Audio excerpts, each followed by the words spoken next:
በስመ አብ ወወልድ ወመንፈስ ቅዱስ አሐዱ አምላክ አሜን። የእግዚአብሔር ቤተሰቦች የእመቤታችን የቅድስት ድንግል ማርያም የአስራት ያደራ ልጆች በወደደንና ባፈቀረን በልዑል እግዚአብሔር ስም እንደምንቆያችሁ እንደምን አመሻችሁ። አሜን። በቸርነት በምሕረት በይቅርታው በዕድሜያችን ላይ ይህችን ሰዓት ጨምሮ ያሰባሰበን የአባቶቻችን አምላክ የእኛም አምላክ የልዑል እግዚአብሔር ስም ዛሬም ዘወትርም የተመሰገነ ይሁን። እሺ፣ እግዚአብሔር አምላካችን ቢፈቅድ ዛሬ የምንማማረው ስለ መንፈሳዊ አገልግሎት ነው። ሳምንቱም እንደዛው ነው አይደለም?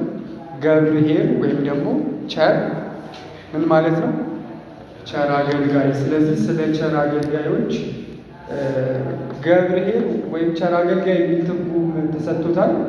ግን ደግሞ ጌታችን አንተ ታማኝ ባሪያ ነህ ያለ። ስለዚህ ስለ ታማኝ ባሪያዎች ወይም ስለ ታማኝ አገልጋዮች እንማማራለን ማለት ነው።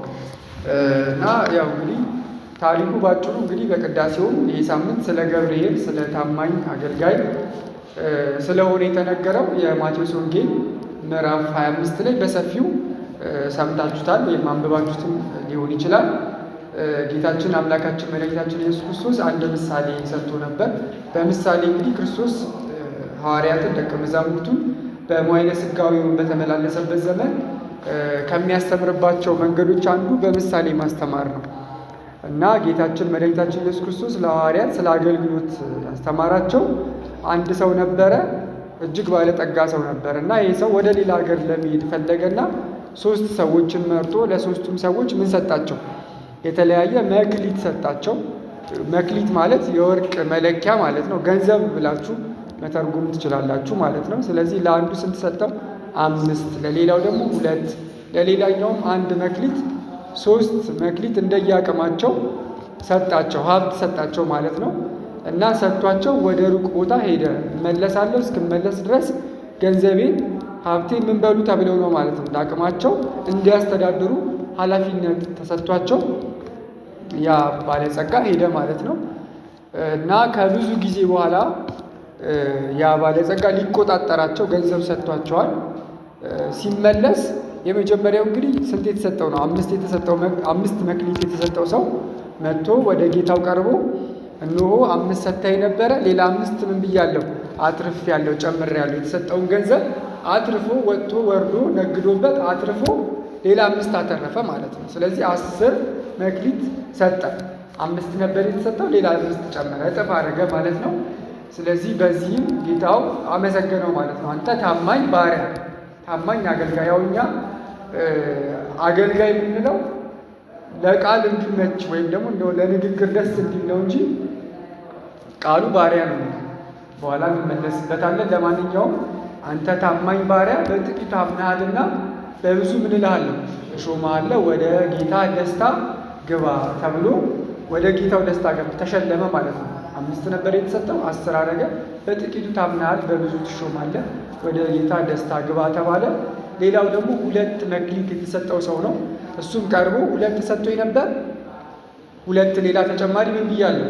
አትርፌያለሁ ብሎ እሱም ደግሞ እንደዚሁ ታማኝ አገልጋይ ተባለ ማለት ነው። ሁለቱም የተሰጣቸው ስጦታ አንድ አይነት አይደለም፣ ግን ደግሞ በተሰጣቸው አቅም ያተረፉት የተለያየ ነው። ባተረፉት ልክ ግን ተመስግነዋል ማለት። ሽልማቱ ግን አንድ አይነት ነው። አንተም ወደ ጌታ ደስታ ምን በል ግባ፣ በጥቂቱ ምን ብላል ታምናል፣ በብዙ ምን ትባላለህ ትሾማለህ ተባለ። ከዛ እንግዲህ 3ኛው 1 መክሊት የተሰጠው ሰው ነው። ያም ወደ ጌታው ቀርቦ ያችን 1ዷን መክሊት ይዞ ቀረበ ማለት ነው። እና እሱ ማትረፍ አልቻለም። ስለዚህ ካልዘራህበት የምታጭድ፣ ካልሰበሰብክበት ካልበተንክበት የምትሰበስብ ጨካኝ እንደሆንክ ስለማቅ ሰራሁኝና የተሰጠኝን ነገር ምን አልኩኝ? ቀበርኩኝ። ምን ማለት ነው? ያ መክሊቱን የቀበረው ሰው ባወጣ ባተርፍ ብነግድበት ልከስር እችላለሁ። ከትርፉ ምኑን አስበው ማለት ነው? ኪሳራውን አሰበ። ስለዚህ ብከስር በኋላ ጨካኝ ጌታ ስለሆነ የሚመጣው ይጠይቀኛል ብሎ የተሰጠውን ነገር አላጠፋም፣ ግን ምን ብሏል? ቀብሯል ማለት ነው። ቀብሮ ያችን ይዞ መጣና ጌታውም ተቆጣው ማለት ነው። አንተ ሀኬተኛ ምን ተባለ? ሀኬተኛ ክፉ ባሪያ ተባለ ማለት ነው። እኔ ካልዘራውበት የማጭድ ካልበተንኩበት የሚሰበስብ ክፉ ጨካኝ መሆኔን በምን አወክ ተባለ። ከዛ ያ ደግሞ ለሰይጣንና ለመላእክተኞች ወደ ተዘጋጀው እንዲጣል እነዛኞቹ በጥቂቱ ታምናቸዋል፣ በብዙ ሾማቸዋለሁ ነው የተባሉት። ይሄኛው ግን ያለውን ውሰዱበት ነው የተባለው። ይዟት የመጣትን አንዷን መክሊት እንዲሰጥ ነው የተደረገው ማለት ነው። ስለዚህ ላለው ምን ይባልለታል? ይጨመርለታል። ለሌለው ላላተረፈ ሰው ደግሞ ያች ያለችው ምን ትባልበታለች? ትወሰድበታለች ብሎ ጌታችን አስተማረ ማለት ነው። እዚህ ጋር እንግዲህ ሁለት አይነት አገልጋዮችን እናገኛቸዋለን ማለት ነው። አንደኛው ታማኝ አገልጋይ ነው። ሁለተኛው ደግሞ ምን አይነት አገልጋይ ነው? ሀኬተኛ አገልጋይ፣ ክፉ አገልጋይ፣ ታማኝ ያልሆነ አገልጋይ ማለት ነው። ስለዚህ በመንፈሳዊ ሕይወት ውስጥም በቤተክርስቲያንም ስንመላለስ ሁለት አይነት አገልግሎት አለ። አንደኛው አገልግሎት በእምነት የምናደርገው አገልግሎት ታማኝ አገልጋይ፣ ታማኝ ባሪያ የተባለው ሰው አይነት አገልግሎት ነው እና ታማኝ ባሪያ ራሱ ምን ማለት ነው የሚለውን ምናልባት ማየት ሊያስፈልግ ይገባል ብዬ አስባለሁ። እና ቅዱስ ጳውሎስ ራሱ የሮሜ መልእክት ምዕራፍ 1 ስታነቡት የኢየሱስ ክርስቶስ ባሪያ ሊሆን የተጠራ ነው መጠራቱን ይናገራል። ሁለተኛው ደግሞ የኢየሱስ ክርስቶስ ምንድን ነኝ ይላል? ባሪያ። የኢየሱስ ክርስቶስ ባሪያ ሊሆን የተጠራ ጳውሎስ ይላል። ስለዚህ መንፈሳዊ አገልግሎትን እዚህ ጋር በሁለት ቋንቋ ገልጾታል ማለት ነው። አንደኛ መጠራት መሆኑን ራሱ ለዚህ አገልግሎት ማጨት ሳይሆን ራሱ እግዚአብሔር አምላክ በድንቅ አጠራሩ የጠራው መሆኑን ማለት ነው። እና መንፈሳዊ አገልግሎት እኛ ስለወደደን ስለፈቀድን ብቻ ሳይሆን እግዚአብሔር አምላክ በድንቅ አጠራሩ እኛ ምን ስላለን ነው? ስለጠራ ነው። እና ቅዱስ ጳውሎስን በደማስቆ ክርስቶስን ሊያሳድድ ሲሄድ ክርስቶስ በድንቅ አጠራሩ ቅዱስ ጳውሎስ ምን ብሎታል? ጠርቶታል። ስለዚህ የተጠራ ያለው ለዛ ነው። ጌታችንም ሐዋርያትን እኔ ነኝ እንጂ የመረጥኳችሁ እናንተ ምን አላላችሁም ብሏቸዋል። እናንተ አልመረጣችሁኝም ብሏቸዋል። ስለዚህ ሐዋርያትን የመረጣቸው አገልጋዮችን የሚመርጣቸው ለአገልግሎት የሚያሰማሯቸው ሰባኪያንን፣ ካህናትን ሁሉንም ማለት ነው የሚሾማቸው የሚጠራቸው ማን ነው? እግዚአብሔር ነው ማለት ነው። እና እኛንም እግዚአብሔር አምላክ ከተለያየ ሕይወት ከተለያየ ጎዳና በድንቅ አጠራሩ ጠርቶናል አይደል? ስለዚህ ይሄ የእግዚአብሔር ጥሪ ነው ማለት ነው። መንፈሳዊ አገልግሎት የማን ጥሪ ነው? የእግዚአብሔር ጥሪ ነው። ለዛ ጥሪ የእኛ ድርሻ ምንድን ነው ካልን ጥሪው ብቻ በቂ አይደለም። ብዙዎች ተጠርተው ግን ያልተጠቀሙ በጣም ብዙ ሰዎች አሉ። ጥሪውን በትክክል ያልተቀበሉ ማለት ነው። ተጠርተው ከሐዋርያት እኩል ተጠርቶ ለምሳሌ ይሁዳ መጨረሻው ግን የሚያምር አልነበረ ማለት ነው። ስለዚህ ጥሪው ብቻ በቂ ቢሆን ኖሮ ይሁዳ መጨረሻ ላይ ልክ ከሐዋርያት እኩል ሰማዕትነትን በተቀበለ ነበር። ነገር ግን ይሁዳ ለዚህ መለኮታዊ ለሆነው ጥሪ ለዚህ ለመንፈሳዊ አገልግሎት ክርስቶስ ለጠራው ድንቅ አጠራርና ምርጫ እሱ ራሱን ያቀረበበት መንገድ ትክክል አልነበረ፣ ወይም ከሌሎቹ ከ11 ደቀ መዛሙርት የተለየ ነበር ማለት ነው። ስለዚህ ቅዱስ ጳውሎስ ሐዋርያ ሊሆን የተጠራ የኢየሱስ ክርስቶስ ባሪያ ይላል። ሐዋርያ ሊሆን የተጠራው የማ ባሪያ? ስለዚህ ይህ ጥሪው ከእግዚአብሔር የተጠራ ወይም የእግዚአብሔር ጥሪ ነው። እሱ ግን ለዚህ ጥሪ ራሱ ምን አድርጎን ያቀረበው? ባሪያ አድርጎን ያቀረበው። ስለዚህ ብዙ ቦታ ላይ ቅዱስ ጳውሎስ ራሱ የኢየሱስ ክርስቶስ ባሪያ ማለት እንግዲህ አሁን የባርነት ዘመን ስለሌለ ነው እንጂ በጥንቱ ዘመን ወይም በሮማውያን ኢምፓየር ወይም በሮም ግዛት ውስጥ ከሶስት ሰዎች አንድ ሰው ባሪያ ነው ይባላል። ከሶስት ሰው አንድ ሰው ምንድን ነው? ባሪያ ነው። ይሄ ማለት ሶስት ሰዎች ቢኖሩ ሁለቱ ባሪያዎች ናቸው ማለት ነው። እና ባርነት በጣም የተለመደ ነበረ። ብዙ ሰዎች ራሳቸውን ማስተዳደር ስለማይችሉ ራሳቸውንም በፍቃዳቸው ለሆነ ሰው ይሸጡ ነበር ማለት ነው። ስለዚህ ገበያ ሄዳችሁ ዕቃ እንደምትሸምቱት ገበያ ሄዳችሁ ሰው ትገዙ ነበር ማለት ነው። ሰው በገንዘብ ይሸጥ ነበር ማለት ነው። እና ባሪያ ማለት የራሱ ምንም ፍቃድ የሌለው ማለት ነው። ከዛ አንድ ባለጸጋ ሄዶ ያንን ባሪያ ከገዛው በኋላ የዛ ጌታ ንብረት ነው፣ ዕቃ ነው ማለት ነው። እንደፈለገ ሲፈልግ ያርስበታል፣ ሲፈልግ ይነግድበታል፣ እንደፈለገ አድርጎ መጠቀም ይችላል። ሊትራሊ ያ ሰው ማለት የዛ ባለጸጋ ንብረት ነው ማለት ነው። እና ባሮች ልጅ ቢወልዱ በባርነት በግዞት እያሉ ልጅ ቢወልዱ ልጆቻቸውም ጭምር ባሪያ ነው የሚሆኑት። ከዛ በኋላ አቅማቸው እየደከመ ሲያረጁ በጣም ጨካኝ ነበሩ። የሮማውያን የባርነት ስርዓት እጅግ በጣም አስከፊ ነበር እና በሜዳ ላይ ነበር ይጣሉ የነበሩት። ልክ ለምሳሌ አንድ ዕቃ ተጠቅማችሁበት በቃ የአገልግሎት ዘመኑ ሲያበቃ ይጣላል አይደል? ስለዚህ ባሮቹን የሚጠቀሙባቸውና በማይድን በሽታ ከታመሙ እድሜያቸው በጣም ካረጀ እንደ ዕቃ በየገንዳው በየቦታው በየሜዳው ይጣሉ ነበር ማለት ነው። ስለዚህ እጅግ በጣም አስከፊ ነበር የባርነት ዘመን። ከዛ ውጭ ለምሳሌ ረሃብ ወይም እንደዚህ ችግር ሲነሳ 5 ልጅ ያለው ሰው 5 ልጆቹን ማሳደግ ሊቸገር ይችላል እና 5 ልጆቹን ማሳደግ ከተቸገረ እንደ አንድ አማራጭ የሚቆጠረው ከልጆቹ መካከል የተወሰኑትን ልጆች በባርነት አንዱ ሊሆን ይችላል ወይ 2 ልጆች ሊሆን ይችላል። እነዛ ልጆች ሽጦ የቀሩትን 3 ልጆች ያሳድጋል ማለት ነው እና በዚህ ልክ እጅግ በጣም አስከፊ ነበር ባርነት። ስለዚህ አንድ ባሪያ ማለት የራሱ ፍቃድ የሌለው የጌታውን ፍቃድ ብቻ ምን የሚል ማለት ነው የሚፈጽም ማለት ነው ባሪያ ማለት። ስለዚህ ቅዱስ ጳውሎስ ለሮማውያን ይህንን መግለጽ የፈለገው እነሱ ባርነት በደንብ ስለሚረዱትና ስለሚያውቁት ሐዋርያ ሊሆን የተጠራ የኢየሱስ ክርስቶስ ምን ብሏል? ባሪያ ብሏል። እና ሊቁ አውግስጢኖስ የሰው ልጅ የምርጫ ጉዳይ ነው እንጂ ባሪያ አለመሆን አይችልም ይላል። ባሪያ አለመሆን አይችልም። እኛ የሆነ ነገር ምኖች ነን፣ ባሮች ነን። ግን ለምንድን ነው ባሪያ የምንሆነው የሚለው ጥያቄ ነው። ሁሉም ሰው ራሱን መጠየቅ ያለበት ማለት ነው እንጂ የሰው ልጅ ባሪያ አለመሆን አይችልም ይላል እና ቅዱስ ጳውሎስም እዚሁ በሮሜ መልእክቱ ላይ 2 ምርጫዎችን አስቀምጧል። ራስን የጽድቅ ባሪያ ማድረግና የኃጢአት ደግሞ ባሪያ ማድረግ። ስለዚህ አንድ ሰው ራሱን ለኃጢአት ባሪያ የሚያደርግ ከሆነ መጨረሻው ሞት ነው ይላል። ባርነት ማለት ለኃጢአት ተገዥ መሆን፣ የኃጢአትን የክፋትን ብቻ ፍቃድ ምን ማለት መፈጸም ማለት ነው። ሁለተኛው ባርነት ደግሞ የጽድቅ ባርነት ወይም ደግሞ ራስን ለክርስቶስ ባሪያ አድርጎ ማቅረብ። ይሄው ማለት ምን ማለት ነው? የራሳችንን ሐሳባችንን ፈቃዳችንን ለእግዚአብሔር ለክርስቶስ ፍቃድ ማስገዛት ማለት ነው። ቅዱስ ጳውሎስ ከዚህ በኋላ እኔ የኔ አይደለሁም የማን ነኝ ይላል? የክርስቶስ ነኝ ይላል። እና መንፈሳዊ አገልጋይ ማለት የራሱን ፈቃድ ለእግዚአብሔር ፈቃድ አሳልፎ ምን የሚል ማለት ነው የሚሰጥ፣ ራሱን የክርስቶስ ባሪያ አድርጎ ማቅረብ የሚችል ሰው ማለት ነው። ባሪያ ማለት በቃ የራሱ ምንም ፍቃድ የለውም፣ የማንን ፍቃድ ብቻ የሚፈጽም የእግዚአብሔርን የጌታውን የክርስቶስን ፈቃድ ብቻ የሚፈጽም ማለት ነው ባሪያ ማለት። ስለዚህ በዚህ በማቴዎስ ወንጌል ምዕራፍ 25 ላይ አንተ ታማኝ ባሪያ ወይም እነዛ ታማኝ ባሪያ የተባሉት ሰዎች የጌታቸውን ምን የፈጸሙ ናቸው? ፈቃድ የፈጸሙ ሰዎች ናቸው። እና መንፈሳዊ አገልግሎት ማለት በተሰጠን መክሊት በተሰጠን ጸጋ እግዚአብሔርን ምን ማለት ማገልገል ማለት ነው። ጸጋ ሲባል የግድ መዘመር፣ ቆሞ ማስተማር ምናምን ብቻ ላይሆን ይችላል አለ። ጸጋ ልዩ ልዩ ነው። መንፈስ ግን ስንት ነው ይላል? አንድ ነው ይላል። ስለዚህ ሁሉም ሰው የየራሱ የሆነ ጸጋ እግዚአብሔር አለው ማለት። ከዛ ውጭ ደግሞ ጸጋ ዝም ብሎ የሚሰጥ ነገርም አይደለም፣ ዝም ብሎም የሚወሰድ ነገር አለ። ወይም ካለ አለ ከሌለ የለም የሚባል ነገር አይደለም።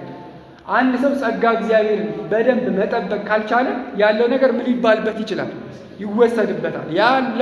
ያለችውም ትወሰድበታለች ተብሏል። ያ ሰው አላተረፈም። አንድ ነው የተሰጠው 5 እንዲያደርግ ወይም 10 እንዲያደርግ አልተጠበቀበትም።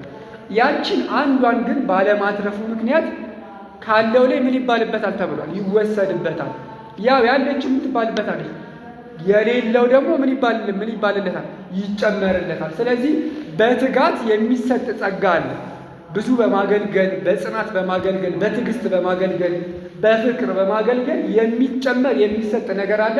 ከዛ ውጭ ደግሞ ኖሮም ደግሞ ባለመጠቀም የሚወሰድ ነገር አለ ማለት ነው። ግልጽ ነው። ስለዚህ እግዚአብሔር ጸጋን የሚሰጠን ልንዘምርበት፣ ልንሰብክበት፣ ልናስተምርበት፣ ሰዎችን ልናመጣበት፣ ልናስተባብርበት፣ ልናስተምርበት፣ ልንመክርበት የተለያየ ጸጋ ሊሰጠን ይችላል።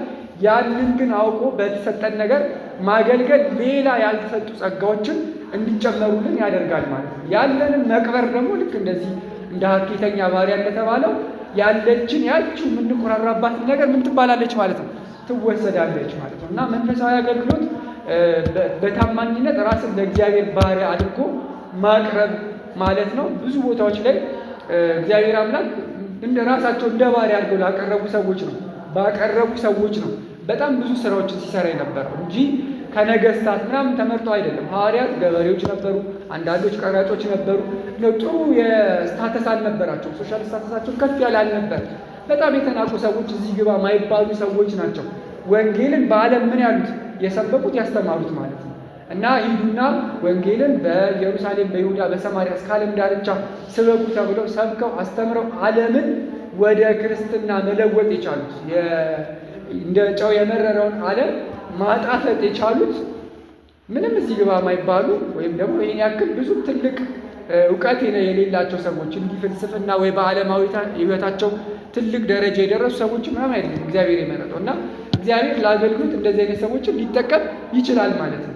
ምክንያቱም መንፈሳዊ አገልግሎት ሂዩሚሊቲ ይፈልጋል። ራስን ባሪያ አድርጎ፣ ባሪያ ማለት ፈቃድ የሌለው ነው አይደል? በቃ ስለዚህ ትህትና ይፈልጋል። ራስን ዝቅ አድርጎ ለእግዚአብሔር ማቅረብ፣ የእግዚአብሔር ዕቃ ለመሆን መዘጋጀት ያስፈልጋል። ነዋይ ምኑ ተብሏል ቅዱስ ጳውሎስ። ምርጥ ዕቃ ማለት ነው። ምርጥ ዕቃውን ለምሳሌ መዶሻ በቃ የማንን ፍቃድ ነው የሚፈጽም? በራሱ ሄዶ የሆነ ነገር ይሰራል? የመቺው የጌታውን ፍቃድ ብቻ ነው የሚፈጽም። ስለዚህ ቅዱስ ጳውሎስ እኔ የእግዚአብሔር ምርጥ ዕቃ ነኝ ወይም ደግሞ ክርስቶስ ራሱ የተመረጠ ዕቃ ነው ብሎታል ቅዱስ ጳውሎስ። ዕቃ ማለት ጉዳይ የሚፈጽም ማለት ነው። በቃ ለአገልጋዩ ብቻ የሚታዘዝ ማለት ነው። ስለዚህ መንፈሳዊ አገልግሎት ማለት ራስን ልክ እንደ ምርጥ ዕቃ አድርጎ ለእግዚአብሔር ምን ማለት ማቅረብ ማለት ነው። ስለዚህ ትህትና ይፈልጋል። ራስን ዝቅ ማድረግ ይፈልጋል። በቃ እግዚአብሔር ለፈለገው አገልግሎት ምን ይበልብኝ ይጠቀምብኝ ማለትን ይፈልጋል ማለት ነው። በመጽሐፍ ቅዱስ በጣም ብዙ ታሪኮችን ታገኛላችሁ። እግዚአብሔር በጣም በተናቁ ሰዎች ብዙ ስራዎችን ሰርቷል። ለምሳሌ ብዙ ታሪኮችን ማንሳት ይቻላል።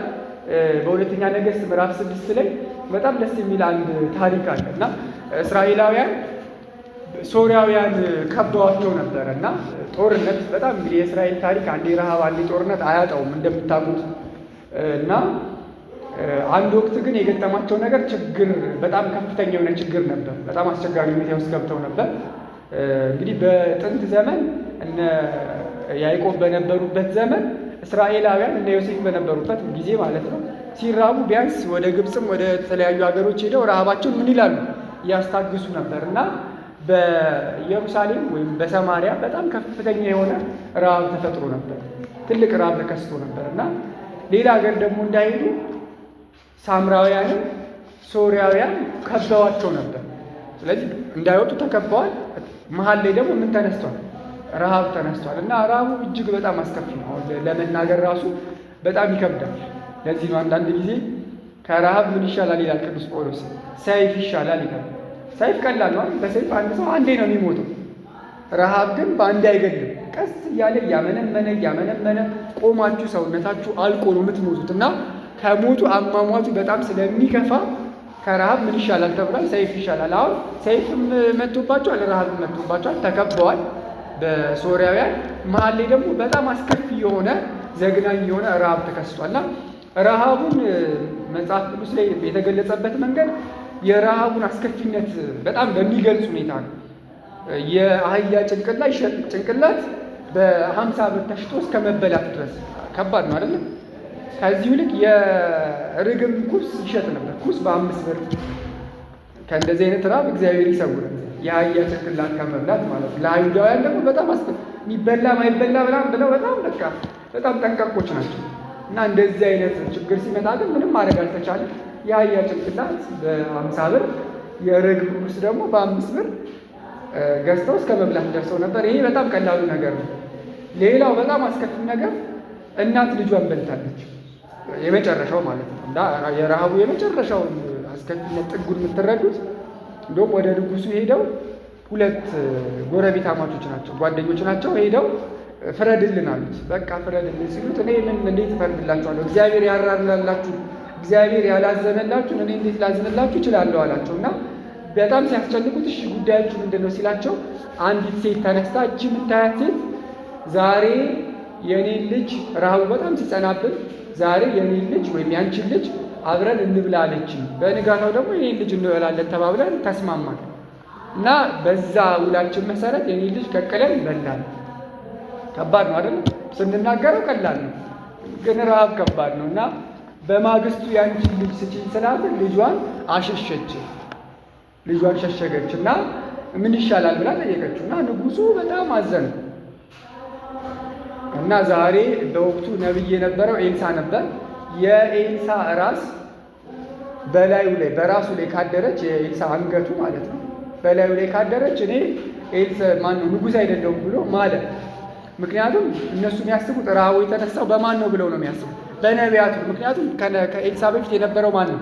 ኤልያስ ነው። ኤልያስ ደግሞ ሰማይን ለ3 ዓመት ከ6 ወር ጸሎት አድርጎ ምን ብሎ ነበር? ለጉሞ ታላቅ ረሃብ ተነስቶ ነበር። ስለዚህ ረሃብ በተነሳ ቁጥር ነገሥታቱ የሚያስቡት ማን ናቸው ብለው ነው? በቃ ነቢያቱ ናቸው ብለው ነው። እና መልእክተኞችን ላከ። ይሄ መልእክተኛ እዛ ከደረሰ በኋላ ኤልያስ ኤልሳ ገና እሱ ሳይመጣ ተረድቶ ነበረ እና ለመልእክተኛው ነገረው። ዛሬ በዚህ ሰዓት 1 መስፈሪያ መልካም ዱቄት፣ ነገ ማለት ነው 1 መስፈሪያ መልካም ዱቄት፣ 2 መስፈሪያ ገብስ በ1 ሰቅል ወይም በ1 ብር ይሸጣል። ይህንን ሂድና ለንጉሱ ንገረው አለው። ረሃቡ በጣም አስከፊ ነው፣ ግን እኔ ይህንን ረሃብ አላመጣሁባችሁ። የንጉሱ አባት ነቢያትን አስገድሎ ነበር። በዚህ ምክንያት ነው አስከፊ ረሃብ የገጠማቸው። ስለዚህ በዚህ ሰዓት ነገ መልካም ዱቄት 1 መስፈሪያ መልካም ዱቄት፣ 2 መስፈሪያ ገብስ በ1 ብር ማለት በጣም በርካሽ ዋጋ ይሸጣል ብሎ ነገረው እና ያ መልእክተኛ አላመንም። እግዚአብሔር የሰማይ መስኮት ቢከፍት ይሄ እንዴት ይሆናል ብሎ በእግዚአብሔር ላይ አፌዘ ማለት ነው። እና ኤልሳ ምን አለው? እንደዛ ሲሆን በዓይንህ ታያለህ፣ ግን ምን አትልም አትበለውም ማለት ነው። እዛ እየፎከረ ተመልሶ ሄደ ማለት ነው፣ ምንም ማድረግ ስላልቻለ። እዛ ለንጉሱ ነገረው፣ ንጉሱም አላመነም። ከዛ ግን በሶርያውያን ተከበዋል ሳምራውያን እና ሳምራውያን ወደ ድንበራቸው የሚገቡበት በሶርያውያን እና በሳምራውያን መካከል ባለች ድንበር ላይ 4 ለምጻሞች ነበሩ ይላል። እና እነዚህ 4 ለምጻሞች እንግዲህ በብሉይ ኪዳን ለምጽ ማለት የኃጢአት ምልክት ነው። ሌፕረሲ ማለት የሥጋ ደዌ ማለት ነው። እና እንደዚህ የሥጋ ደዌ ያለበት ሰው ከሕዝብ መካከል አይቀላቀልም ነበር፣ ለብቻቸው ነበር ይኖሩ የነበረው እና ሕዝቡ በጣም ይጠየፋቸዋል። ከሕዝብም ጋር አይቀላቀሉም። የተናቁ ሰዎች ነበሩ። በኃጢአት ምክንያት ነው ተብሎ ስለሚታሰብ ማለት ነው። እና የመርገም ምልክት ነበር በብሉይ ኪዳን። እና እነዚህ 4 ለምጻሞች ረሃብ በጣም ጸናባቸው። ስለዚህ ቆመው አሰቡ። ወደ ከተማው ቢገቡ በዛ ወቅት እንኳን ላያገሏቸው ይችላል። ግን የሚበላ የሚጠጣ ነገር የለም አይደል? የአህያ ጭንቅላት እየተሸጠ ነው። እናት ልጇን እየበላች ነው። የርግብ ኩስ እስከ መበላት ድረስ ረሃቡ አስከፊ ነው። ስለዚህ በረሃብ ሊሞቱ ነው። ወደዛ ቢገቡ ወደ ጠላቶቻቸው መንደር ቢሄዱ ደግሞ ጠላቶቻቸው ምን ይሏቸዋል? ይገሏቸዋል። ሶርያውያን ማለት ነው። እና የቱ ይሻላል? በቅዱስ ጳውሎስ ትምህርት መሰረት ከረሃብ ምን ይሻላል? ሰይፍ ይሻላል። ስለዚህ አሰቡና ወደዚህ ብንገባ ሞት ነው፣ በረሃብ እናልቃለን። ወደዛ ደግሞ ብንገባ ጠላቶቻችን ናቸው፣ ካዘኑልን ጥሩ ነው፣ ረሃባችንን እናስታግሳለን። ካልሆነም ደግሞ ከረሃብ ምን ይሻላል? ሰይፍ ይሻላል ብለው በድፍረት ሄዱ። በንጋታው ማለት ነው። እግዚአብሔር አምላክ የእነዚህን የ4ቱን ለምጻሞች ኮቴ የብዙ ሺህ ፈረስና ሰረገላ ኮቴ አስመስሉ ለጠላቶቻቸው ለሳምራውያን አሰማቸው ማለት ነው። ስለዚህ ከበዋቸው ነበር። ድንኳኖቻቸውን፣ ወርቃቸውን፣ ብራቸውን አርደው በጣም ብዙ ድግስ ደግሰው ነው ሊከቧቸው የተዘጋጁ የነበረው ማለት ነው። እና የጦር ሰፈሩ ተበተነ ማለት ተረበሹ። እስራኤላውያን ግብፃውያንን ጨምረው ተከትለውናል ብለው ጥለው ሸሹ ማለት ነው። እና ልክ ወደዛ ከተማ ሲሄዱ ወደ ጦር ሰፈሩ ሲሄዱ ማለት ነው እነዚህ 4 ለምጻሞች ከተማዋ ምንድን ናት? የጦር ሰፈሩ ባዶ ነው፣ ታርዷል። የሚበላ አለ፣ የሚጠጣ አለ፣ ወርቁ ሀብቱ ሁሉ ነገር አለ ማለት ነው። ስለዚህ መጀመሪያ ምንድን ነው የሚያደርጉት? ረሃባቸውን ነው የሚያስታግሱት። ምንም ሌላ ነገር የለውም። ስለዚህ በሉ፣ ጠጡ። ከዛ በኋላ ግን ወደ ቀልባቸው ሲመለሱ የሚችሉትን ወርቃቸውን፣ ብራቸውን ሁሉን ነገር አነሱ ይላል። ከዛ በኋላ ግን መልካም አላደረግንም፣ ዛሬ ታላቅ የምስራች ቀን ነው፣ እኛም ደግሞ እስኪነጋ ድረስ እዚህ ብንቆይ በደለኞች እንሆናለን። ስለዚህ ለንጉሱ ቤተሰብ ሄደን የምስራችን እንገራቸዋል። ዛሬ የምስራች ቀን ነው፣ እስኪነጋ ድረስ እዚህ ብንቆይ ምን እንሆናለን? በደለኞች እንሆናለን። ስለዚህ ለንጉሱ ቤተሰብ እነሱ እኮ አላዘኑላቸውም በፊት፣ ግን እነሱ ደግሞ በጥጋባቸው ጊዜ የተራቡትን እስራኤላውያንን በረሃብ ምክንያት ሊሞቱ ያሉትን ሰዎች ጠግበው ምን አላሏቸውም? አልረሷቸውም። ሄዱ፣ ነገሯቸው። ለነገሥታቱ አላመኑም። የእነሱ መልእክት ብዙም ታማኝ አይደለም ብለው ስለሚያስቡ ንጉሱ ፈረሶችን ልኮ መልእክተኞችን ልኮ እስከ ኤርትራ ባህር ድረስ አዩቸው። ሶርያውያን ርቀው ሄደዋል፣ በጣም ሸሽተው ሄደዋል። ስለዚህ በቃ ተነገራቸው ማለት ነው። ተሰልፈው በበሩ ወጥተው የሚበሉትን እንዲበሉ፣ የሚጠጡትን እንዲጠጡ፣ የሚፈልጉትን እንዲወስዱ ንጉሱ አዘዘ ማለት ነው። ስለዚህ አሳላፊ የነበረው ሰው ወደ ኤልሳ መጀመሪያ ሄዶ እግዚአብሔር የሰማይ መስኮትን ቢከፍት እንዴት ይሆናል ያለው ሰው ነው ከፊት የተሰለፈው ማለት ነው። እና ከፊት ሆኖ ተመለከተ እና ገቡ። 1 መስፈሪያ መልካም ዱቄት፣ 2 መስፈሪያ ገብስ በ1 ብር ሲሸጥ ይሄ ሰው እያየ እና ሊያገላግል ሊያስተባብር ማለት ነው መሀል ሲገባ ራሱ እያየ ሳይበላ ተገፋፍቶ ምን አለ ማለት ነው ሞተ ማለት ነው። የተራበ ሰው ከባድ ነው አይደለ? ስለዚህ በቃ ሲሰው ግርግር ሲፈጥር ተው ወደዚህ ወደዛ ሲል ነብዩ ኤልሳ እንደተናገረ ምን አለ ማለት ነው ሳይበላ አይቶ ምን አለ ከዚህ እግዚአብሔር ይሰውራል። ታየዋለህ ብላ አትለውም ተብሏል፣ አትበላውም ተብሏል። ታሪኩ በጣም ብዙ ነገሮችን የምንማርበት ነው። የቤተ ክርስቲያን አባቶች ይህንን እነ ቅዱስ ኤፍሬም እነ ቅዱስ ዮሐንስ አፈወርቅ ለሐዲስ ኪዳን ተርጉሞታል። የረሃቡ ዘመን በብሉይ ኪዳን የነበረው ዘመን መሆኑ እና ደግሞ የጥጋቡ ዘመን የተባለው ደግሞ የክርስቶስ መምጣት በአዲስ ኪዳን ያለውን ዘመን ምሳሌ አድርገው አስተምረውበታል። አሁን ግን ለእኛ እግዚአብሔር አምላክ በእነዚህ በተናቁት በአራቱ ለምጻሞች ታምር ሰራ ማለት ነው። የተራቡትን ሰዎች ምን አላቸው? አጠገባቸው። እግዚአብሔር ቸርነቱን መሐሪነቱን ገለጠ ማለት ነው። እና እነዚህ አራት ለምጻሞች ሰው የናቃቸው ሰዎች ናቸው። ምንም እዚህ ግባ የማይባሉ ሰዎች ናቸው። የእነዚህ ሰዎች ድምፅ ግን ለጠላቶቻቸው የብዙ ሺህ ሰራዊት የብዙ ሺህ ፈረስ ሰረገላ ድምፅ መስሎ ተሰማቸው ማለት ነው። እና እግዚአብሔር አምላክ ቁጥራችን ስለበዛ ስላነሰ በጣም ብዙ እውቀት ስላለን የቤተክርስቲያን ብዙ ትምህርቶችን ስለተማር ፒኤችዲ ምናምን ቴዎሎጂ ገብተን ስለተማር ክህነት ምናምን ስላለን አይደለም። በተናቁ ሰዎች እግዚአብሔር ራሳቸውን ባሪያ አድርገው ማቅረብ በሚችሉ ሰዎች ድንቅ ስራ መስራት ይችላል አይችልም? ይችላል ማለት ነው። በእነዚህ በአራቱ ለምጻሞች እግዚአብሔር አምላክ እስራኤላውያን ከረሃብና ከጦርነት ምን አለ ማለት ነው ታደገ። ከዚህ ታሪክ ብዙ ልንማር እንችላለን። ምናልባት እኛ እንግዲህ እግዚአብሔር አምላክ በድንቅ አጠራሩ ጠርቶናል። ወርቅ የተባለውንም የእግዚአብሔርን ቃል ሰምተናል። ከዛም ውጭ ደግሞ የሚበላ የሚጠጣውም ነገር ማለት ስጋው ደግሞ ቃለ እግዚአብሔር እነዚህ ማለት ናቸው። እና አንዳንድ ጊዜ በሰንበት ትምህርት ቤት ውስጥ ስንኖርና ስናገለግል እዚቹ ደስ ይለናል። ልክ እነዛ አራት ለምጻሞች ሲበሉ ሲጠጡ በቃ ደስ አላቸው አይደለ? እዛው መኖር ይችላሉ እንዴ? እኛ ምን አታገረን? መጀመሪያውንም ንቀውናል አይደለ? ስለዚህ እስኪያልቅ ድረስ እዛው እየበሉ እየጠጡ ወርቃቸውንም እየሸጡ ደስ ብሏቸው ሌላ የሆነች ደሴት ሰርተው መኖር ይችሉ ነበር። ግን እንደዛ እንዲሆን አልፈቀዱም። ሲጠግቡ የተራቡትን ዘመዶቻቸውን የአህያ ጭንቅላት እየበሉ ያሉትን እናት ልጇን እየበላች ነው አይደለ ከተማ ውስጥ። ስለዚህ ለነሱ አሰቡ፣ ለነሱ አዘኑ ማለት ነው። መንፈሳዊ አገልግሎት ማለት በሰንበት ትምህርት ቤት ውስጥ ሆነን እዚህ ሆነን የተራቡትን ሰዎች ማሰብ ማለት ነው። የተራቡ ሲባል ሊትራሊ ሰው አሁን በዚህ ሰዓት የአህያ ጭንቅላት እስከ መብላት የሚያደርስ ችግር ውስጥ ረሃብ ውስጥ ነው ማለት አይደለም። ግን የነፍስ ረሃብ አለ አይደለ? የነፍስ ረሃብ የለም። ወጣ ብትሉ በሱስ ውስጥ ያሉ ሰዎች በጣም ብዙ ሰዎች አሉ። ቃለ እግዚአብሔርን ትንሽኛ ሁሌ ዕለት ዕለት የምንሰማውን የእግዚአብሔርን ቃል አንድ ጊዜ ቢሰሙ ንስሐ መግባት የሚችሉ ስጋው ደግሞ መቀበል የሚችሉ በጣም ብዙ ሰዎች አሉ። እና ብዙ ጊዜ የእኛ አገልግሎት እዝችው የሆነች ደሴት ሰርተን የሆነች ነገር ከበል እዛው እየመረጥን የተመራረጥን ቀጣይ ደግሞ ሊቀመንበር እንትና ነው ቀጣይ እንትና ነው እየተባባል ምናምን ሌሎች የምናገለግላቸው አገልግሎቶች የሉም እያልኩ አይደለም። እኔም ሰንበት ተማሪ ስለሆንኩ ነዳያንን ማስፈሰግ አካባቢ ላይ የምንሰራቸው ስራዎች አሉ። ግን የሰራነው ስራ ከአቅማችን አንጻር በጣም በጣም በጣም ገና ነው። ቁጥራችን በጣም ትንሽ ሊሆን ይችላል። ግን እግዚአብሔር አምላክ በተናቁም ሰዎች ሀሳብ ካላቸው ብዙ ስራ መስራት ይችላል። ወጣ ብትሉ ብዙ ሰዎች አሉ። ትንሽ ቢሰበኩ ትንሽ ቢማሩ እንደ ሌሎቹ እየወጣን ማይክራፎን ይዘን ጌታን ተቀበሉ ምናምን በሉ አይደለም። ግን ስትራቴጂካሊ ብዙ ስራ መስራት ይቻላል። መስራት ይቻላል አይቻልም? እንደዚህ ማሰብ ይቻላል።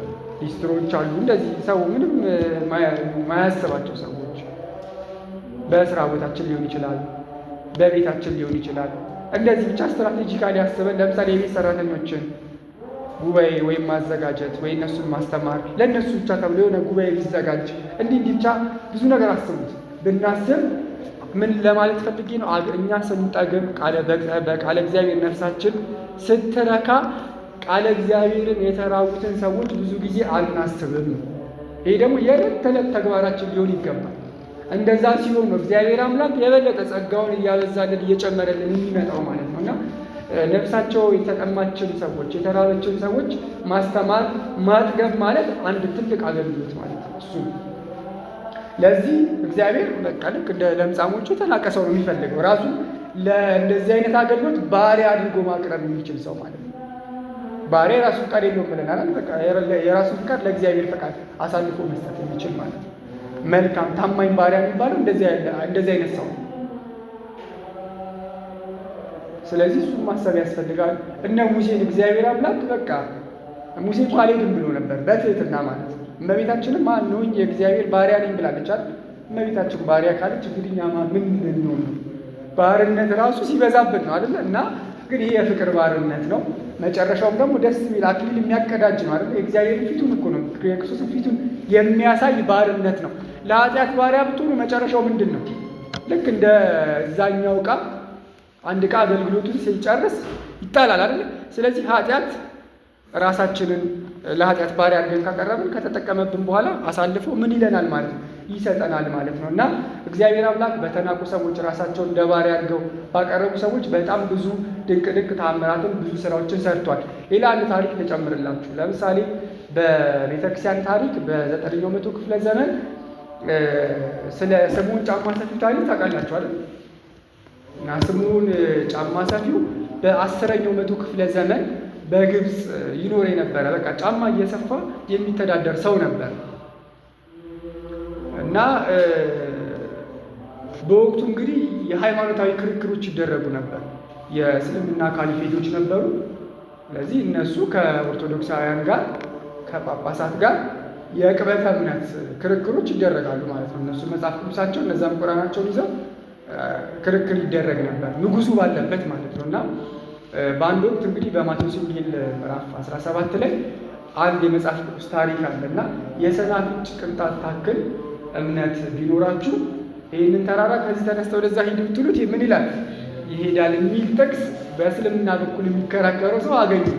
እዛ ንጉሱም አለ። በእኛ ወገን ደግሞ የሚከራከር የነበረው በወቅቱ ጳጳስ ነበር፣ አባ አብርሃም ይባላል። እና ከዛ ይህን ጥቅስ በንጉሱ ፊት አቀረበ ማለት ነው፣ በእስልምና እየተከራከረ ያለው ሰው። እና መጽሐፍ ቅዱሳቸው ላይ የሰናፍጭ ቅንጣት ታክል እምነት ያለው ሰው ተራራን ማፍለስ፣ ተራራን ከአንድ ቦታ ወደ ሌላ ቦታ መውሰድ ይችላል ይላል።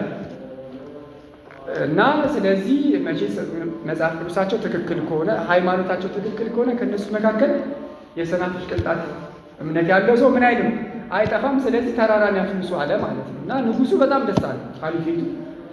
ከዛ ጠየቃቸው ማለት ነው። እንዴት ነው ይሄ ነገር መጽሐፋችሁ ላይ አለ ተባሉ። አዎ አለ።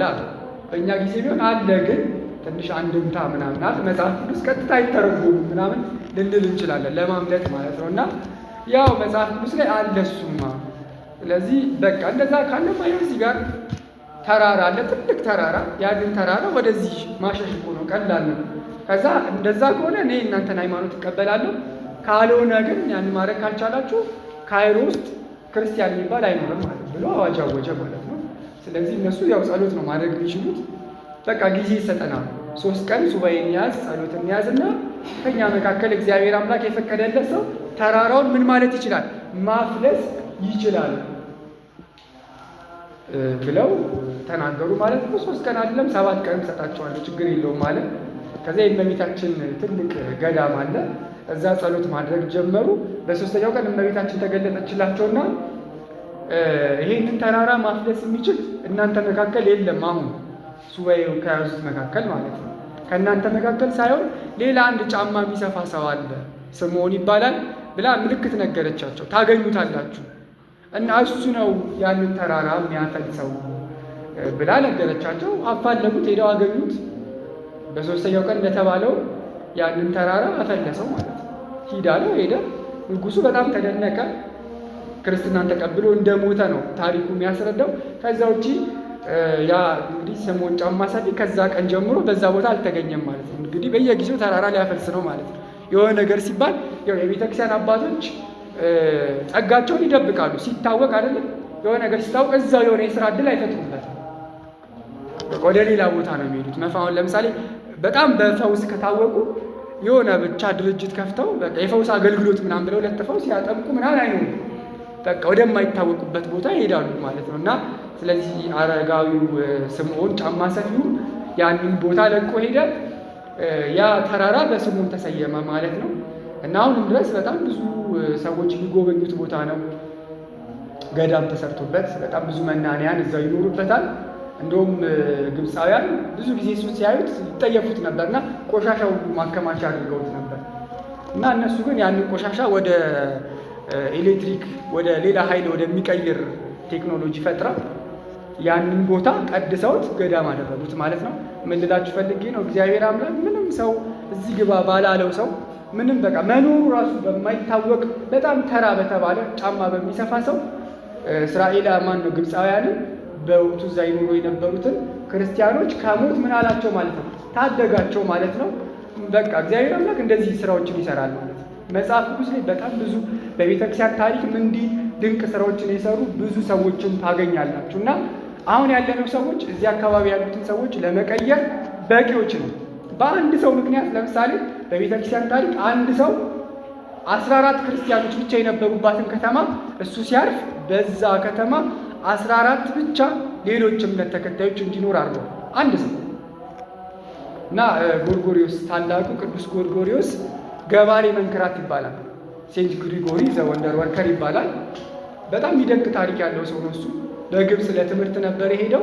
ይኖር የነበረው በኒዮ ቄሳሪያ ወይም አዲስ ቄሳሪያ በምትባለው እነ ቅዱስ ባስልዮስ፣ እነ ቅዱስ ጎርጎሪዮስ ዘኖሲስ፣ እነ ቅዱስ ጎርጎሪዮስ ዘንዚናዙ እነዚህ ያስተማሩባት ከተማ ናት ቄሳሪያ። እና እነዚህ ቅዱሳን ግን በዚች ከተማ ከመፍራታቸው በፊት በዛ ከተማ በጣም እውቅ የነበረው ጳጳስ ቅዱስ ጎርጎሪዮስ ገባሬ ታምራት ይባላል። እና እሱ ቅዱስ ጎርጎሪዮስ ገባሬ ታምራት ማለት ነው በዛች ከተማ ሲኖር ምንም በዛ በጣም ጣዖት የሚመለክባት ከተማ ናት። ስለ ክርስቶስ ምንም አይታወቅም በከተማው። እና ቤተሰቦቹ ክርስትናን ያውቁ ስለነበረ ወደ ግብፅ ሄዶ እንዲማር አደረጉት። እና እዛ ግብፅ ሲሄድ ሊቁ ኦሪገንን አገኘው። ከኦሪገን ጋር የነገረ መለኮት ትምህርትን በሰፊው ተማረ ማለት ነው። እና እጅግ በጣም ትሁት የነበረ ብዙ ታምራትን የሚያደርግ ሰው ነበር። ለምሳሌ እዛ ግብፅ እያለ ማለት ነው በሊቁ ኦሪገን ብትክ ተተክቶ ያስተምር ነበር። ብዙ ሰው ያውቀው ነበር። እና በቅናት ተነሳስተውበት አንዲት ሴት በሐሰት ወንጅለው ነበር። እና ማታ ከኔ ጋር ተኝቶ ገንዘብ አልከፈለኝም ብላ ብዙ ሰዎች የሚያስተምራቸው ተማሪዎች ደቀ መዛሙርት በተሰበሰቡበት ከሳው ነበር። እና ስትከሳው ክሱን አላስተባበለም። እና እንደውም ደቀ መዛሙርቱ ጎትተው ሊያስወጧት ሲሉ አይ እንዳታስወጧት ልክ ናት አለ። ስንት ነው ተባለች፣ ተናገረች ገንዘቡን ማለት ነው። ስጧት አለ። እና በጣም ተደነቁ። መምህር ነው፣ ጻድቅ ነው፣ ብዙ ታምራትን ያደርጋል፣ እንዴት በዝሙት እና ግራ ገባቸው። ግን ስለታዘዙ ያንን ገንዘብ አውጥተው ሰጧት። ልክ ገንዘቡ እንደተቀበለች እራሷን ሳተች እቺ ሴት ማለት ነው። ከዛ ጸሎት አድርጎ ምን ብሎ ተነሳች፣ መሰከረች ማለት ነው። በሐሰት እንጂ እንደዚህ ምን አላደረገም። እና ልክ ይህ ታምራቱ እየታወቀ ሲመጣ ወደ ተወለደባት ከተማ ወደ ቄሳሪያ ሄደ ማለት ነው። እዛም እንደዚሁ ማስተማር ጀመረ። በጥቂት ጊዜ ውስጥ ብዙ ሰዎች መማር ክርስትናን መቀበል ጀመሩ። በወቅቱ 14 ክርስቲያኖች ነበሩ በዛች ከተማ የነበሩት። ለ14ቱ ክርስቲያኖች ጳጳስ ነበራቸው የተሾመላቸው ማለት ነው። እና ይህ ጳጳስ የዚህም ሰው በደንብ ታሪኩን እያወቀ የሚሰራውን ስራ በጣም እየተገለጠ ሲመጣ እሱ ደግሞ እያረጀ ስለሆነ በእሱ ምትክ ጳጳስ አድርጎ ሊሾመው ፈለገ ማለት ነው። እና ይህንን ወሬ ሰማ ቅዱስ ጎርጎሪዮስ ገባሬ ታምራት ማለት ነው። እና ይህንን ታሪክ ይህንን ዜና ሲሰማ ጵጵስና ሊሾም እንደሆነ ምንድን ነው ያደረገው? መሸሽ ነው የጀመረው። እሱ ያፈላልገዋል ሊሾመው፣ እሱ ደግሞ በዚህ መጣ ሲባል በሌላ ቦታ ሄዳል ላለመሾም ማለት ነው። ያው በዚህ ዘመን ያለው ነገር ታውቃላችሁ። ያኔ ግን እነሱ ራሳቸው ሹመትን ይሸሹ ነበር ማለት ነው። ለማንኛውም እንደዚሁ የሸሸ ሊገናኙ አልቻሉ። ከዛ የእግዚአብሔር መልአክ ተገለጠለትና ለዚህ ጳጳስ በቃ ልታገኘው አትችልም፣ ስለዚህ ወንጌል አዘጋጅተህ በሌለበት የሚደረገው ጸሎት በሙሉ አድርግና በሌለበት ሹመው አለው ማለት ነው። ከዛ በሌለበት ጵጵስና ሾመው። ከዛ የእግዚአብሔር መልአክ መጥቶ በቃ እንግዲህ ምንም ማድረግ ለጎርጎሪዮስ ገባሬ ታምራት በሌለበት ጵጵስና ስለተሾምክ ሄድና ምን በል ሂድና ስርዓቱ በትክክል እንዲፈጸምልህ አድርግ፣ ከዚህ በላይ የእግዚአብሔርን ፍቃድ ልትቃወም አትችልም ብሎ አዘዘው ማለት ነው። ሄደ፣ ጵጵስና ተሾመ። ከተሾመ በኋላ ግን የሰራቸው ስራዎች በጣም የሚደንቁ ናቸው። ብዙ ሰዎች ከአሕዛብ እምነት ከጣዖት አምልኮ እግዚአብሔርን ወደ ማምለክ ክርስትናን ወደ መቀበል ደርሰው በወቅቱ ቅዱስ ጎርጎሪዮስ ገባሬ ታምራት ብዙ ስራዎችን ብዙ ታምራትን ሰርቷል። ተራራ አፍልሷል፣ ልክ እንደ ስምዖን ጫማ ሰፊው እና እሱ አረፍተ ዘመን ገድቶት ሲያርፍ በዛሽ ከተማ የነበሩት ክርስትናን ያልተቀበሉት 14 ሰዎች ብቻ ናቸው። 14 እነሱ እንግዲህ ምን እንደሆኑ አይታወቅም። 14 ነው የቀሩት ማለት ነው። ስለዚህ እግዚአብሔር አምላክ በዚህ ሰው ድንቅ ስራ ሰርቷል ማለት በአንድ ሰው ራሱን በቃ ሹመትም አይገባኝም ብሎ እጅግ በጣም ትሁት የነበረ ሰው ነው። በኃጢአትም ሲከሰስ አሁን እኛ በእንደዚህ መልኩ ብንከሰስ እውነት ነው እንላለን እንዴ? የእግዚአብሔር እስኪ ስራ ይገለጥ፣ እስኪ እግዚአብሔር እውነተኛ መሆኔን ያጋልጥ ብለን እንደዚህ አይነት ውርደትን እንቀበላለን? እሱ እኮ ተቀበለ እና እጅግ በጣም ትሁት አድርገው ራሳቸውን ላቀረቡ ሰዎች፣ ሹመትን የሚሸሹ በነበሩ ሰዎች እግዚአብሔር አምላክ ድንቅ ስራዎችን ሰርቷል እና እውነትም ራሳቸውን ታማኝ ባሪያ አድርገው ማቅረብ የሚችሉ አገልጋዮች በዚህ ዘመን ቢኖሩና ብንኖር በቃ እዚህ አካባቢ አሕዛብ አይኖሩም። ምንም ቀላል ነገር ነው አይደለ? ስለዚህ ምክንያቱም ክርስትና በንግግር ብቻ አይደለም የሚሰበከው፣ ሄዶ ማስተማር ብቻ አይደለም፣ በሕይወትም ይሰበካል አይደል? አገልግሎት እዚህ ብቻ ያለ እንዳይመስላችሁ። እዚህ ከምናገለግለው አገልግሎት በላይ ሄደን የምናገለግለው አገልግሎት ነው መብለጥ ያለበት ሲመዘን። ለምሳሌ ሐዋርያት መንፈስ ቅዱስ ከወረደላቸው በኋላ ኢየሩሳሌም ውስጥ ሆነው ካገለገሉት አገልግሎት ሌላ ቦታ ያገለገሉት አገልግሎት ይበልጣል።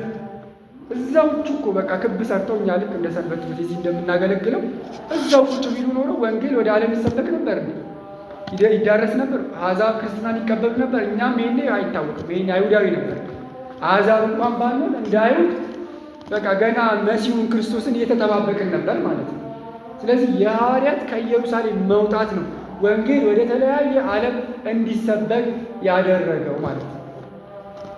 ስለዚህ እዚህ መጥታችሁ ከምናገለግለው አገልግሎት በላይ በስራችን ቦታ፣ በምንማርበት ቦታ፣ በቤተሰቦቻችን፣ በአካባቢያችን ላይ ክርስትናን በትክክል መኖር ከቻልን ብዙ ሰዎች መምጣት ይችላሉ። ያ ነው ትክክለኛው ባርነት፣ ትክክለኛው አገልግሎት የሚባለው ማለት ነው። እና ሂዱና አሕዛብን አይደለም በኢየሩሳሌም፣ በይሁዳ፣ በሰማርያ እስከ ዓለም ዳርቻ አስተምሩና ደቀ መዛሙርት ያድርጓቸው ምስክርም ሁኑ ተብለዋል። ስለዚህ መጀመሪያ በኢየሩሳሌም ነው። ስለዚህ እዚህ መማር፣ ማወቅ፣ ቃለ እግዚአብሔርን መስማት፣ የሰማነውን ያወቅነውን ደግሞ ትንሽ ከፍ ብላ ከኢየሩሳሌም ሰፋ የምትለው ይሁዳ ናት። ስለዚህ በይሁዳ መስበክ እያለ ደግሞ እስከ ዓለም ዳርቻ ድረስ አይደለም እስከ ዓለም ድረስ ወንጌልን በዚህ ዘመን መስበክ ይቻላል፣ ማስተማር ይቻላል። አገልግሎት የሚባለው እሱ። ስለዚህ መልካም ስራችሁን አይተው በሰማይ ያለውን አባቴን ያከብሩ ዘንድ ብርሃናችሁ በሰው ፊት ምን ይበል ተብሏል? ይብራ ተብሏል። የማቴዎስ ወንጌል ምዕራፍ 5 ከቁጥር 16 ጀምሮ። ስለዚህ ሰዎች መልካም ስራችንን አይተው እግዚአብሔርን ያከብራሉ። በእኛ ኃጢአት ደግሞ የእግዚአብሔር ስም ምን ሊል ይችላል? ሊሰደብ ይችላል አይደል? ቅዱስ ጳውሎስ አይሁዳውያን ሲተቻቸው እናንተ አታመንዝሩ ትላላችሁ፣ ታመነዝራላችሁ፣ አትግደሉ ትላላችሁ፣ ትገላላችሁ፣ አትዋሹ ትላላችሁ፣ ተዋሻላችሁ፣ ሌሎችን ታስተምራላችሁ፣ ለሕፃናት መምህራን ነን ትላላችሁ፣ ብርሃን ነን ትላላችሁ፣ ግን ሌሎቹን የምታዟቸውን እናንተ ምን አትሉ አታደርጉትም። በእናንተ ምክንያት የእግዚአብሔር ስም በአሕዛብ ዘንድ ይሰደባል ብሎ ተናግሯል። ስለዚህ መልካም ስራ መስራት የእግዚአብሔር ስም እንዲከብር ያደርጋል። ትክክለኛው አገልግሎት እሱ ነው። በአንጻሩ ደግሞ የምንሰማውን ነገር የተማርነውን ነገር አለመኖር ደግሞ የእግዚአብሔር ስም እንዲሰደብ ያደርጋል ማለት ነው። ሰዎች የእግዚአብሔርን ስም እግዚአብሔርን እንደው ባይሰድቡ እንኳን ቤተክርስቲያንን ይሳደባሉ አይደል? ቤተክርስቲያንን ባይሳደቡ ሰንበት ትምህርት ቤትን ይሳደባሉ። ሰንበት ትምህርት ቤትን የምናሰድበው እኛ ነን። አሁን ለምሳሌ እስኪ ልጁን ሰንበት ትምህርት ቤት ማስተማር በጣም ፕራክቲካል ነገር ነው የምነግራችሁ እና አንዳንድ የሚገጥሙ ሰዎች አሉ። ሰንበት ተማሪዎች ሆነው ልጆቻቸውን ሰንበት ትምህርት ቤት ማስተማር አይፈልጉም። እንግዲህ ይሄ ሁላችንም የራሳችንን ድርሻ ተወጥተናል ማለት ነው አይደል? በሆነ መንገድ ኔጌቲቭ ኢሜጅ እንዲኖር ጥሩ አመለካከት ያላቸው ሰዎች አሉ። በአንጻሩ ደግሞ ጥሩ አመለካከት የሌላቸው ሰዎች አሉ። ስለዚህ ጥሩ አመለካከት ያላቸው ሰዎች ጥሩ ሰንበት ተማሪ ያሉ ሰዎች ናቸው። መጥፎ አመለካከት ያላቸው ደግሞ ሰንበት ተማሪ ነን ብለን ክርስትናን በትክክል መኖር በማንችል አገልግሎት እዚህ ስንመጣ ስንዘምር፣ ቁጭ ብለን ስንማር ወይ የሆነ ትምህርት ክፍል አባላት ጉዳይ የሚባል የለም ከግቢ ጉባኤ ጋር ስለሚታታብኝ እዚህ ምንድን ነው ያለ ግንኙነት ክፍል አለ ቀረ እንደዚህ እና እንደዚህ ብቻ እዛ ልክ ቢሮ ውስጥ ገብተን ስንወያይ አገልግሎት የሚጀምር የሚመስለን ሰዎች አለ እና እሱ በጣም መጥፎ ነው። አገልግሎቱን መላመድ እና አንዳንዴ ለአገልግሎቱ ለቤተክርስቲያን ቀርቦ ከእግዚአብሔር ግን መራቅ ሊመጣ ይችላል። በነገራችን ይህ ለካህናትም ለዲያቆናትም የሚነገር ለመንበሩ ቀረብ ብሎ ከእግዚአብሔር የራቀ ሰው ሊኖር ይችላል። ምዕመናን ደግሞ በአንጻሩ ከመንበሩ ርቀው ለእግዚአብሔር ሊቀርቡ ይችላል። ለምሳሌ ኤልሳቤጥና ዘካርያስ በእግዚአብሔር ፊት ጻድቃን ነበሩ፣ በሰው ፊት ግን ኃጢአተኞች ነበሩ። ሰው ሲያያቸው እሱም ካህን ነው፣ እሷም የካህን ሚስት ናት፣ ኃጢአተኞች ናቸው። በሰው ፊት ኃጢአተኞች ናቸው፣ በእግዚአብሔር ፊት ግን ምንድን ነበሩ? ጻድቃን ነበሩና ከዚህ ወጥተን ያለንን አገልግሎት ሁልጊዜ መጠየቅ አለብን። እሱም ሲባል ደግሞ ተደራጅተን ተሰብስበን የምናደርገው አገልግሎት አንዱ ነው። እኛ ራሳችን ደግሞ ለቤተሰቦቻችን ሐዋርያ ነን፣ መምህር ነን፣ ማስተማር እንችላለን። ጎረቤቶቻችን እኛ በትክክል ብንጾም ብንጸልይ እንደምንማረው ክርስትና ለመኖር ብንሞክር እኛ አካባቢ ላይ ሰንበት ተማሪ ያሉ ሰዎች አይኖሩም ነው እና ልክ ነጠላ ስናደርግ የሚኖር መንፈሳዊነት ስናወልቀው ደግሞ ከጠፋ ያው አስቸጋሪ ነው ማለት ነው። እና ያንን ክርስትና ለመኖር መሞከር ነው። እንግዲህ ይሄ ሳምንት የአገልግሎት ሳምንት ነው፣ የቸር አገልጋዮች ሳምንት ነው፣ የታማኝ ባሪያዎች ሳምንት ነው ካልን ስለዚያኛው ብዙ ላለማውራት ነው። ስለ ሀኬተኛው ባሪያ እኔ አላወራም ብዙ። ስለዚህ ብናወራ ይሻላል። ታማኝ እናንተም ታማኝ ስለሆናችሁ ነው የመጣችሁት እንጂ አሁን ሰንበት ትምህርት ቤቱ ስንት ሰው አለ? በጣም ብዙ ሰው ነው አይደል? መማር ቃለ እግዚአብሔርን መማርን እንደ አገልግሎት የማይቆጥር ብዙ ሰዎች አሉ። እና ማርያምስ የማይቀሟትን በጎ ዕድል መረጠች፣ ከእሷ ማንም የማይወስድባትም እኮ የተባለችው ምኑን ነው? ቁጭ ብላ ከክርስቶስ እግር ምን ማለቷን ነው? መማሯን ነው። እና ይህም ትልቅ አገልግሎት ነው። ያልተማሩ ሰዎች ናቸው ብዙ ችግር የሚፈጥሩት። በነገራችን ቃለ እግዚአብሔር ያልተማሩ ሰዎች እና ቃለ እግዚአብሔርን እንደ አገልግሎት የማይቆጥሩ ሰዎች ችግር ይፈጥራሉ። እና ታማኝ አገልጋይ ማለት በቃ እንደዚህ ያለው አገልግሎት መጥቶ ቃለ እግዚአብሔርን መስማት፣ ሰምቶ ደግሞ የሰሙትን በሕይወት ለመኖር መሞከር ማለት ነው። ከዛ በኋላ የእግዚአብሔር ረድኤትም ይጨመርበታል አይደል? ቁጭ ብለን መማራችንን መሞከራችንን እግዚአብሔር ይባርከዋል። ስለዚህ ስለ ቸር አገልጋይ ምናምን ሲባል ሌላ ነገር አታስብ። በቃ ሁላችንም የተሰጠችን የሆነች ነገር አለችን።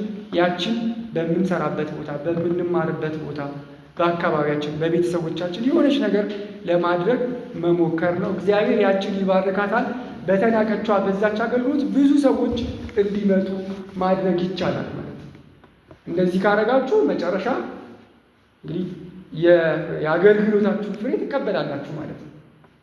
ታማኝ አገልጋይ በጥቂቱ ስለታመናችሁ በብዙ ምን እላችኋለሁ እሾማችኋለሁ። በሚታየው ሳይሆን በማይታየው አገልግሎት፣ በሰው ፊት በሚታየው ሳይሆን በእግዚአብሔር ፊት በሚታየው አገልግሎታችሁ እግዚአብሔር አምላክ ወደ ጌታችሁ ደስታ፣ ወደ ጌታ ደስታ ግቡ ትባላላችሁ። እና ይህን ድምፅ ለመስማት እግዚአብሔር አምላክ በቸርነቱ ይርዳን። ታማኝ አገልጋዮች ሆነን ክብሩን መንግስቱን እንድንኖር 30፣ 60፣ 100 ያማረ ፍሬ እንድናፈራ በእኛ ደግሞ እግዚአብሔር እንዲከብር እንዲመሰገን ቅዱስና መልካም ፈቃዱ ይሁንልን። የሰማነውን በልቦናችን ያሳድርልን።